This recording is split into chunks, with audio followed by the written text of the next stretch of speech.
Okay, good afternoon, and thank you for joining us today, and welcome to this press conference with the Independent International Fact-Finding Mission on Venezuela. With us here in Geneva are the three members of the commission of the fact-finding mission. We have the chair, Ms. Marta Valiñas.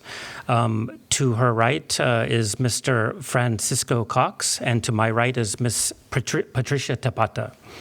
The mission will be sharing the findings of their latest report to you, which they'll be presenting to which they're in the process of presenting to the Human Rights Council today. As you know, the fact-finding mission was established in 2019 by the Human Rights Council mandated to investigate violations of human rights committed in Venezuela since 2014. So now the chair, Ms. Valiñas, will make an opening statement, followed by remarks from our fellow experts, and then we'll open the floor to your questions. Thank you. Thank you. Good afternoon, distinguished members of the press and colleagues. This morning, we presented the sixth report of the Independent International Fact-Finding Mission on the Bolivarian Republic of Venezuela before the Human Rights Council. The text of the report, as well as a conference room paper containing the detailed conclusions of our investigations, is available on our website. Along with the conclusions, we provide 19 illustrative cases. Our report covers the period from 1st of September 2024 to 31st of August 2025. In this brief introduction to the press, and before answering any questions you may have, we would like to highlight some of the most concerning aspects revealed by our investigations during the reporting period. More than a year after the presidential elections of 28th of July 2024, we observed an intensification of state repression, increasing persecution against critical voices of the government, and entrenched impunity. Institutions responsible for the protection of human rights do not fulfill their mandate and do not meet the expectations of victims and their right to prompt justice. The state repressive machinery continues to operate in a systematic, coordinated, and deliberate manner, following a plan to silence critical or dissenting voices or those perceived to be opponents to the government. This plan includes arbitrary detentions, deaths during protests and in detention, torture, enforced disappearances, and sexual and gender-based violence. Our investigations have shown that state security forces were involved in at least 12 of the 25 deaths that occurred during the post-electoral protests on 29 and 30th of July 2024.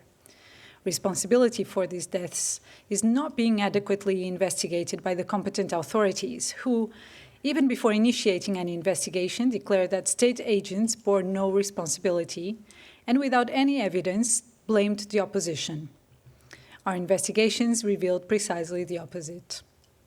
So far, all these deaths remain in complete impunity.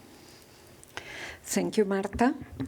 In addition to the deaths during the protest, as a result of the repression by security forces, we have investigated the deaths of detainees under state custody.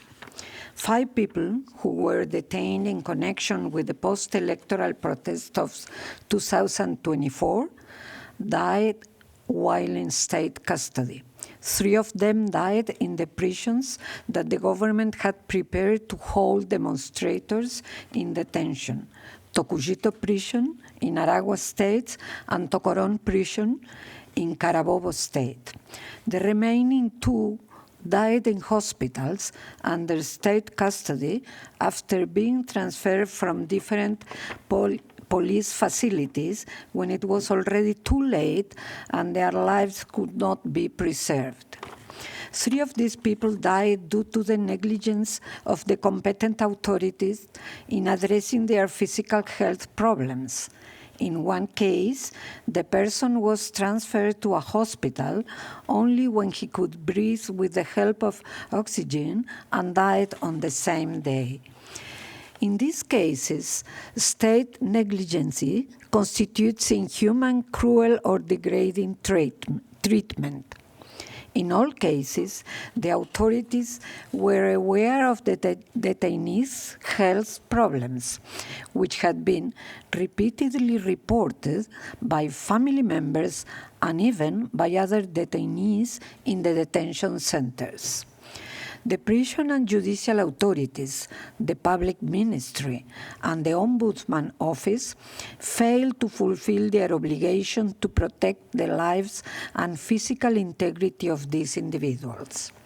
In another case, the victim's mental health was seriously affected during detention and by the different forms of ill treatment suffered. After spending 15 days in isolation in a punishment cell, the victim took their own life upon returning to their cell. Our report describes these punishment cells, which can measure as little as 1 square meter without light or ventilation. In addition, our investigation revealed that 3 other people died after being released from detention due to the deterioration of their health while in custody.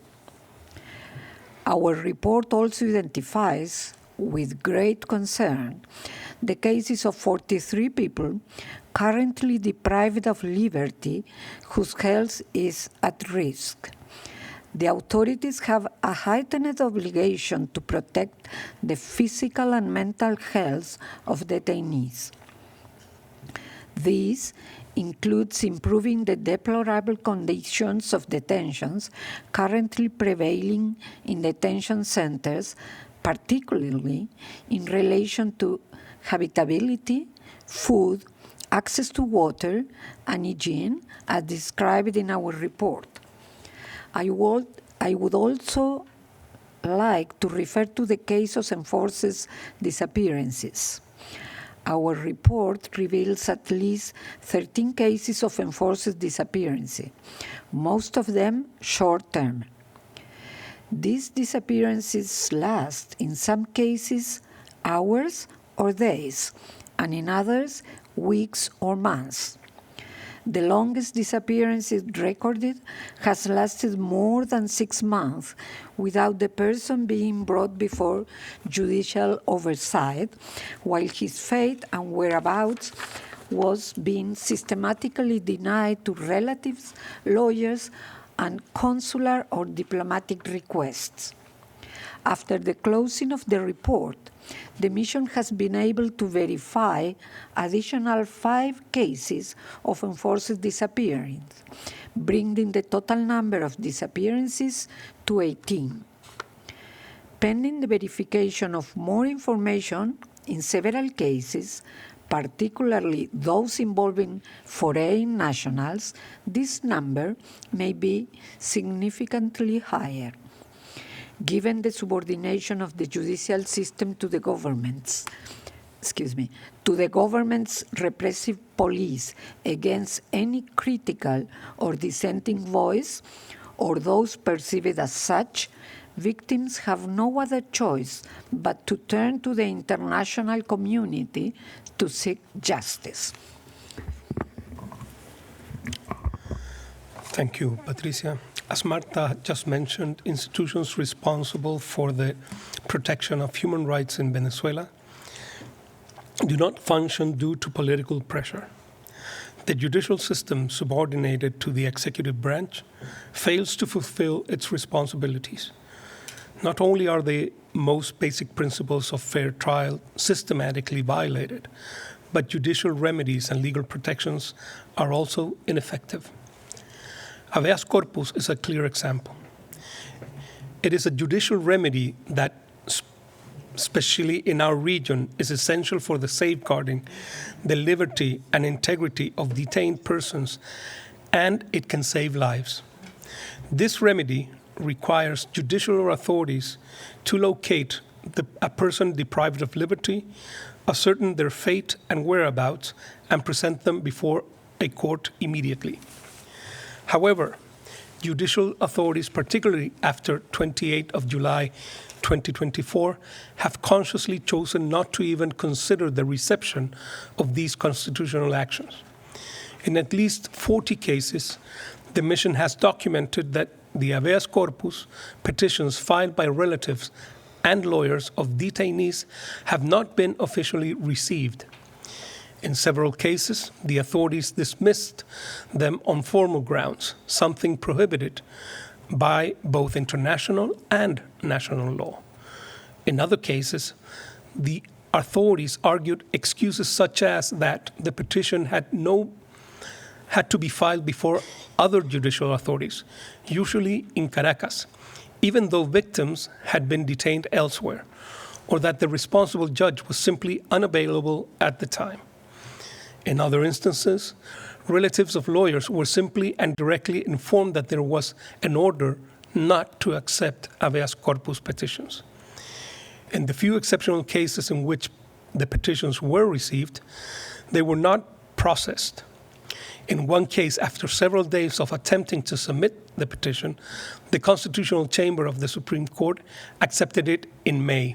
To this day, almost 5 months later, the petition has not still been processed, and no proactive action vis-a-vis the detainees has been taken.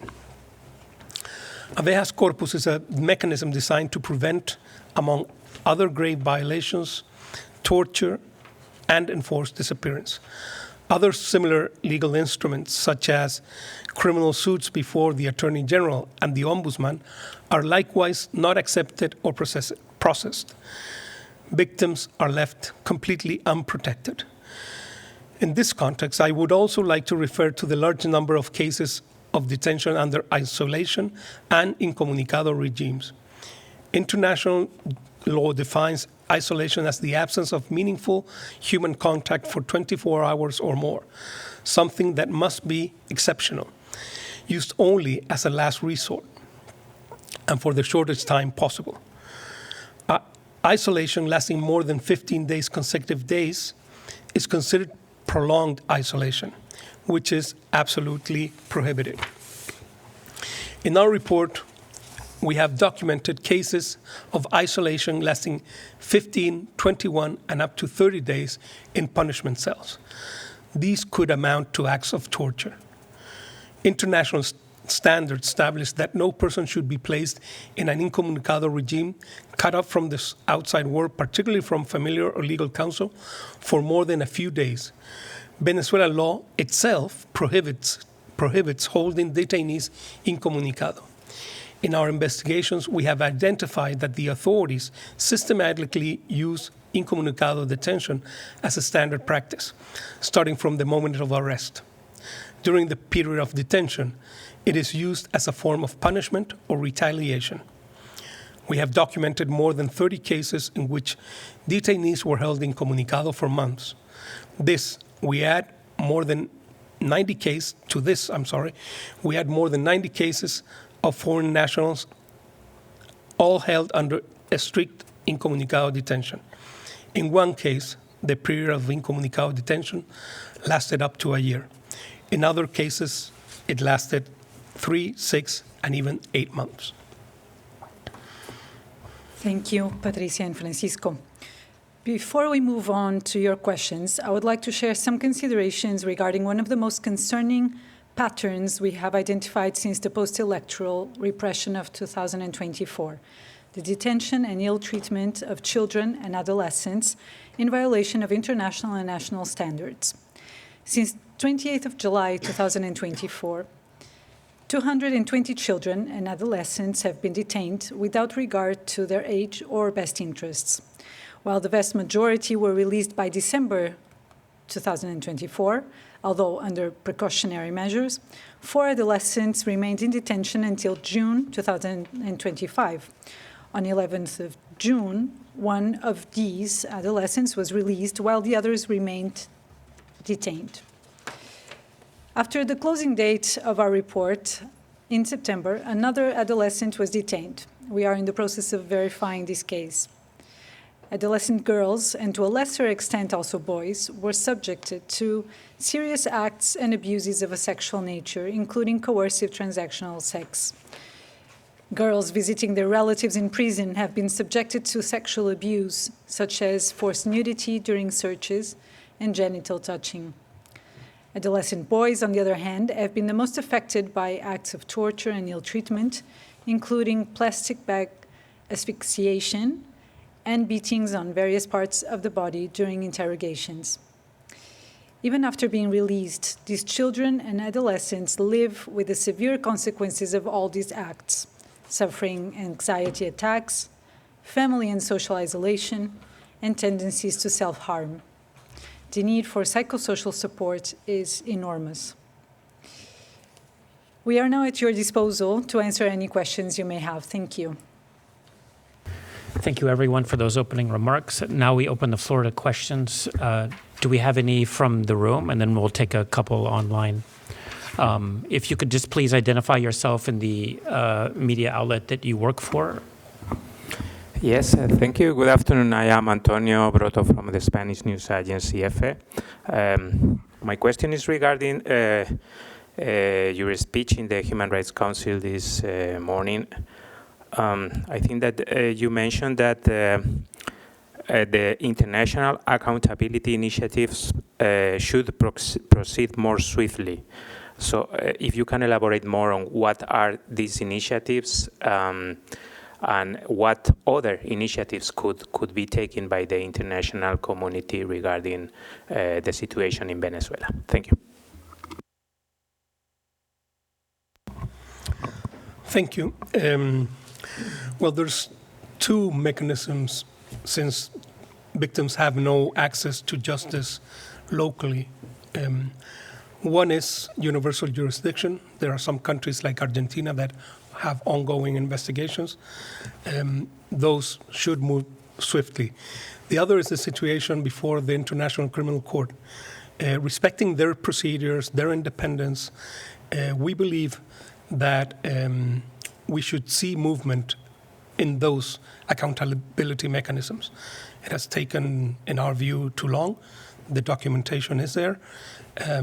We do respect, of course, their procedures, their independence, but we believe victims can't wait.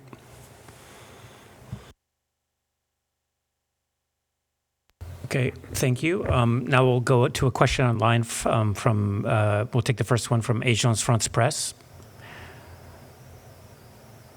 If you could just please say your name and for the record, thanks.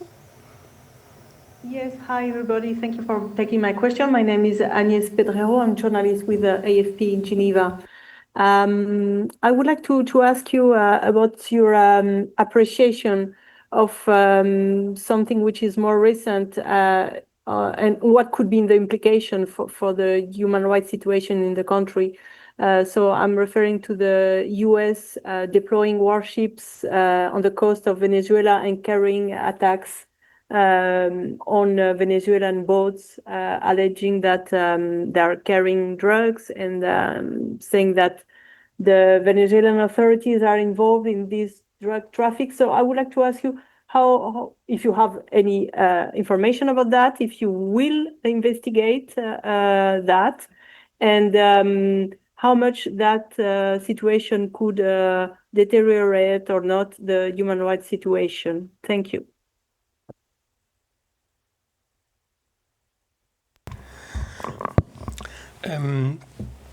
These events are really recent, but of course we believe international law should be respected by all countries, members of the UN, but you can't use any kind of action by a third party to justify torture, enforced disappearances, short-term enforced disappearances, extrajudicial killings, sexual and gender-based crimes, or any of the violations that we have documented that are occurring currently, right now, in Venezuela. No one should use others' actions as an excuse to violate human rights and commit crimes against humanity. Okay, thank you. We'll go to the next question. Again, if you could please identify yourself and the media that you work for. Please go ahead.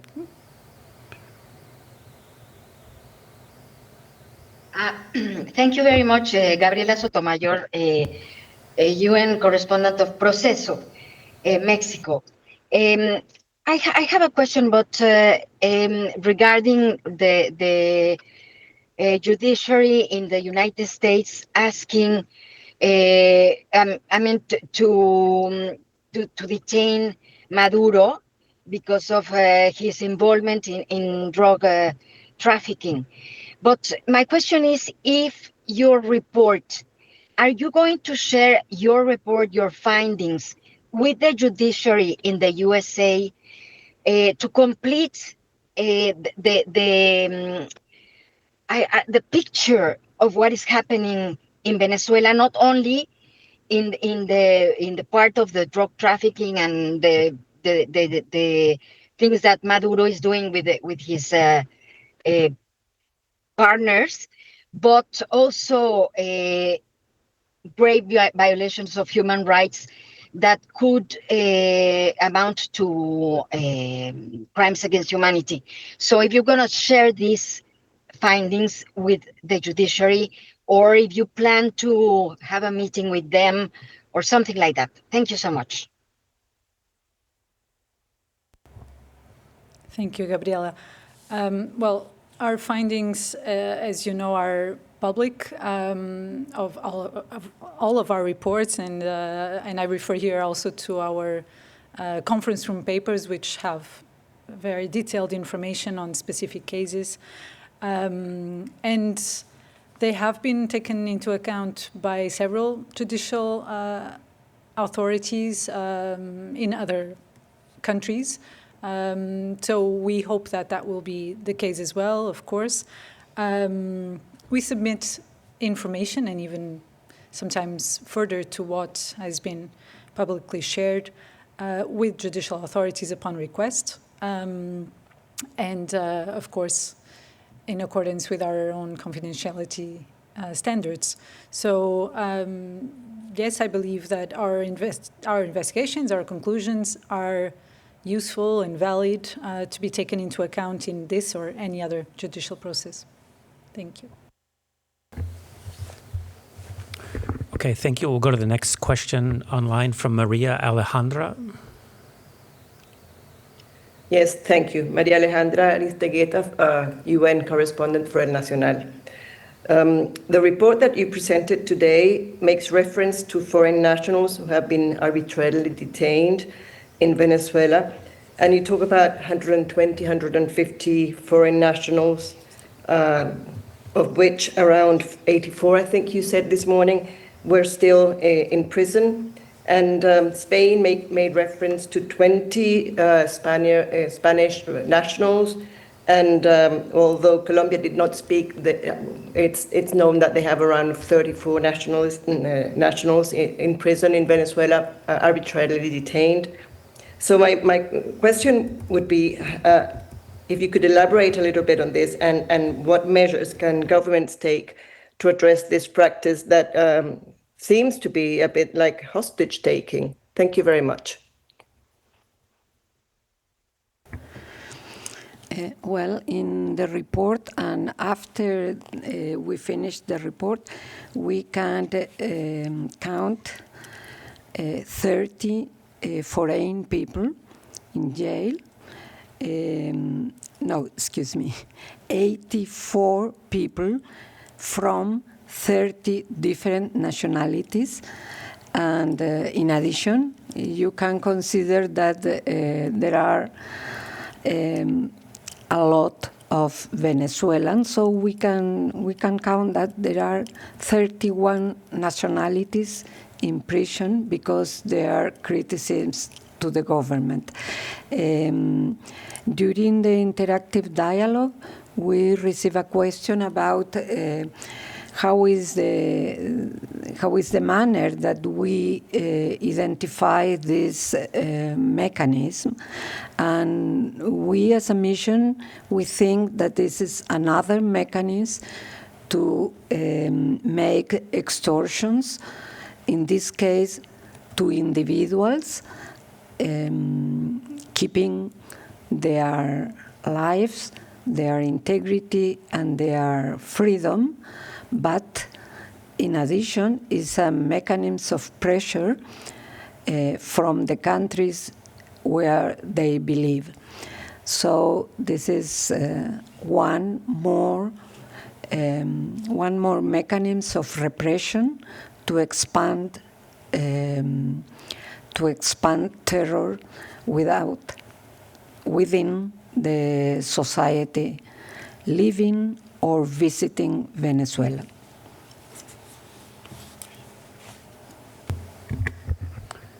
Okay, thank you. We'll take one more question from online from Gabriela Sotomayor from Proceso. Thank you for taking my question. My question is, you mentioned the detention of many people in Venezuela, but I want to refer to Edmundo González, the spouse of his daughter, that he is in detention, but I spoke with Mr. Edmundo González, and he said that they don't know about where is he. They have not access to him to visit. His wife is really, can you imagine? So my question is, I mean, is this also kind of torture against families? Not only prisoners, but only families, because not to know about your husband or your son or your brother, that could amount also as torture, or what can you say about this issue? Thank you so much. Well, the situation of Mr. Edmundo González's son-in-law, in fact, represents, unfortunately, the situation of many Venezuelans, as you mentioned, many of those whose cases we've documented in detail, of individuals whose whereabouts are not known, exact date when they were detained sometimes is debated because the authorities present a different date. Family and private lawyers don't have access to them. These are all actions that actually form patterns that we have identified because they exist in many cases. And we believe that these actions are deliberate by the state authorities in order not only to leave those particular individuals more vulnerable, defenseless, and also under extreme pressure, besides, of course, being clear violations of their rights of due process and right to be free from enforced disappearance, from torture as well. But they also aim to spread fear, to intimidate other individuals who would maybe dare to also be critical of the government, and their families. It is definitely, in our view, a strategy to silence all those critical voices, the family members or associates, friends who are around these individuals, and in this way effect repression and silence any of those critical voices. So we believe this is extremely serious in terms of violations of human rights, but also its impacts on what should be a free and democratic society, free from fear of being detained just for exercising their right to expression, freedom of association, etc. Thank you. Thank you, Gabriela. Did you have a follow-up or? Yes, just a request. You know, I am in the car because I wanted to go to the press conference, but there's no parking space. So I'm here. So I only, if you could, after the press conference, if you could say something about the main issues the main findings in Spanish. If you can record something in Spanish, I would appreciate it because, you know, it's important for Latin America. Thank you so much. Thank you. Gracias por la pregunta. La misión ha identificado en este informe en particular, en torno, tal como se nos pidió en el Consejo, en torno a los 2 actos electorales en 2024, las elecciones generales 2025, las regionales y la asunción del presidente Maduro en enero a inicios de este año, el mismo tipo de violaciones que veníamos registrando, pero con una profundización y agudización en su fiereza, podemos decir, en su dureza, pero a la vez incorporando nuevos elementos de intimidación, de hostigamiento, de hostilización, no solo a los individuos, a sus familias, como traté de expresar antes, a los países de pertenencia, en el caso de los extranjeros, con ya no casos esporádicos o usuales, sino ahora generalizadamente con un atropello a las reglas básicas del debido proceso.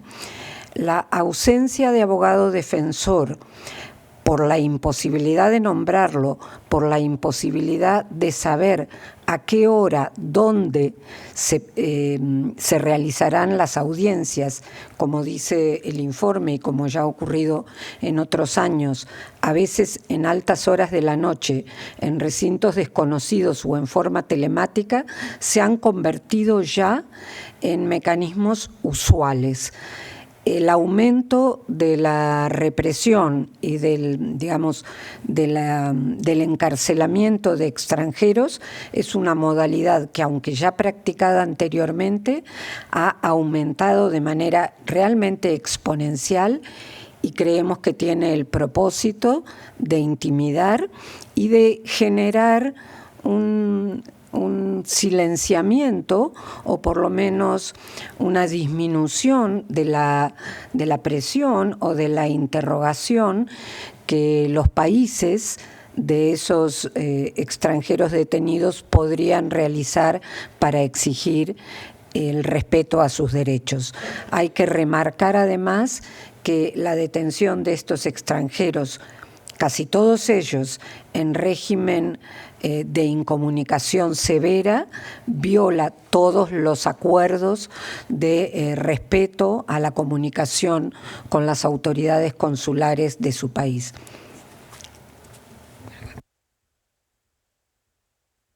Okay, thank you. We do have one more question online from FA, from Isabel Sacco. Please go ahead. Yes, thank you very much. Yes, I would like to know, Mrs. Tappatá, I think you said before that there were 43 people still detained. This is what I heard. I am asking to be sure that 43 people are still detained, and in the context of the investigations that you have done. And I would like to know, in any case, what is the profile of the people that are still in jail? And are they especially opponents, human rights defenders, activists, or are people randomly detained because they were in the bad place at the bad time or because they participated in protests? Thank you. And excuse me, but following on what you said on the foreign people detained, what is a little bit the same questions in the sense of what are the profile of these foreign people, or more or less to have an idea in what context they were detained. Thank you.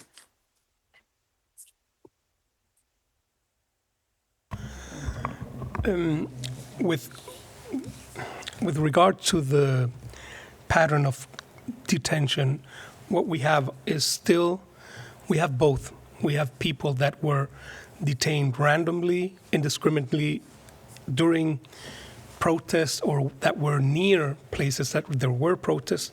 And then we have the Operation Tuntun, which is an operation where they targeted specific people.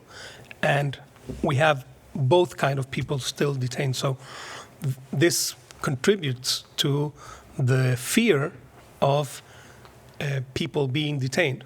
So you have both kind of people.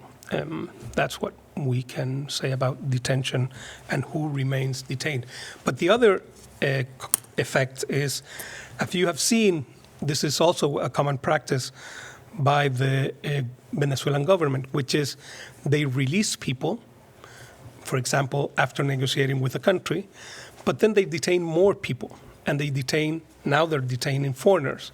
So you have these mechanisms that are part of the attack of a civilian population, and that constitute, we believe, the crime against humanity of persecution for political motives. Okay, thank you. Thank you, everyone. I don't see, Isabel, did you have a follow-up? Or is your hand still raised? Yes, right. They were 43. Is that correct? The number that I mentioned or that you mentioned?